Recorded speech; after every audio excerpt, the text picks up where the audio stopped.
जब भी किसी पेशेंट को ये पता चलता है कि उसका किडनी कमज़ोर हो चुका है, यानी उसको क्रोनिक किडनी डिजीज हो चुकी है, तो उसके मन में सवाल आता है कि ये बीमारी का आगे प्रोग्नोसिस क्या है। प्रोग्नोसिस मतलब ये आगे कैसे प्रोग्रेस करेगी और इसमें रिस्क क्या है और पेशेंट किस कैटेगरी में आता है। तो इसके आधार पर हमने पेशेंटों को 4 ग्रुप में डिवाइड किया हुआ है। ग्रीन वाले पेशेंट जो होते हैं वो लो रिस्क होते हैं। येलो वाले जो पेशेंट होते हैं वो मॉडरेट रिस्क होते हैं। ऑरेंज वाले जो पेशेंट होते हैं वो हाई रिस्क, और ये जो रेड कलर है ये वेरी हाई रिस्क के अंदर आता है। तो इसमें हम रिस्क के डिवाइड कैसे करते हैं और रिस्क क्या क्या है। देखो, रिस्क है ना, मेनली 3 रिस्क मानी जाती है हमारे क्रोनिक किडनी डिजीज के पेशेंटों में। पहली रिस्क है कि इस बीमारी के बढ़ने की गति, यानी ये जो क्रोनिक किडनी डिजीज है ये आगे बढ़ते जाए, किडनी और कमज़ोर होता जाए, ये पेशेंट आगे जाके एंड स्टेज किडनी फेलियर में पहुंच जाएगा और इसको डायलिसिस लगेगा या ट्रांसप्लांट लगेगा। इसकी रिस्क कितनी है। दूसरी रिस्क है पेशेंट को कार्डियोवैस्कुलर डिजीज, यानी उसको हार्ट अटैक आने की और हार्ट फेलियर होने के चांस कितने हैं। और तीसरी रिस्क है उसको सेरेब्रोवैस्कुलर, यानी उसको स्ट्रोक या लकवा होने की रिस्क कितनी है।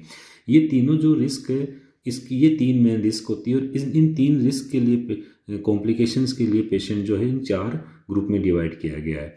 तो इनमें जो डिवाइडेशन होता है वो केवल पेशेंट की जीएफआर के बेसिस पे ही नहीं होता है। पेशेंट की जीएफआर और पेशेंट के यूरिन में एल्बुमिन कितना जा रहा है इसके बेसिस पे करते हैं। जैसे किसी की जीएफआर नॉर्मल है तो उसका क्रिएटिनिन नॉर्मल आएगा, लेकिन अगर उसके यूरिन में एल्बुमिन ज़्यादा जा रहा है, मतलब वो A3 कैटेगरी में आ रहा है। ये कैटेगरी कैसी डिवाइड होती है, हम पेशेंट का यूरिन एल्बुमिन क्रिएटिनिन रेशियो कराते हैं। अगर वो लेस देन 30 आता है तो वो A1 कैटेगरी है, 30 से 300 है तो वो A2 कैटेगरी, और मोर देन 300 तो A3 कैटेगरी में है।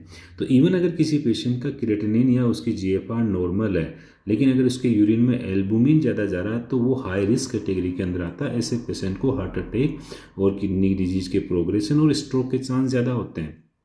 और आप ये भी देखिए, जैसे जैसे उसकी जीएफआर यानी किडनी के काम करने की क्षमता कम होती जा रही है, इवन अगर उसका यूरिन में एल्बुमिन नहीं भी जा रहा है तो भी अगर जैसे ही क्रिएटिनिन जीएफआर लेस देन 30, यानी किडनी के काम करने की क्षमता 30 से कम होती है, पेशेंट बहुत ही high risk, very high risk category में आता है। ऐसे पेशेंट जल्दी डायलिसिस तक पहुंच जाते हैं। इसके अलावा हार्ट अटैक, हार्ट फेलियर और स्ट्रोक के चांस भी बढ़ते हैं। तो आगे से जब भी आप ऐसे अपना क्रिएटिनिन या जीएफआर हमेशा वो क्रिएटिनिन के बेसिस पे देती है। लेब से आप क्रिएटिनिन कराते हैं, साथ में जीएफआर देते हैं, साथ में यूरिन एल्बुमिन या यूरिन प्रोटीन क्रिएटिनिन रेशियो भी कराना चाहिए।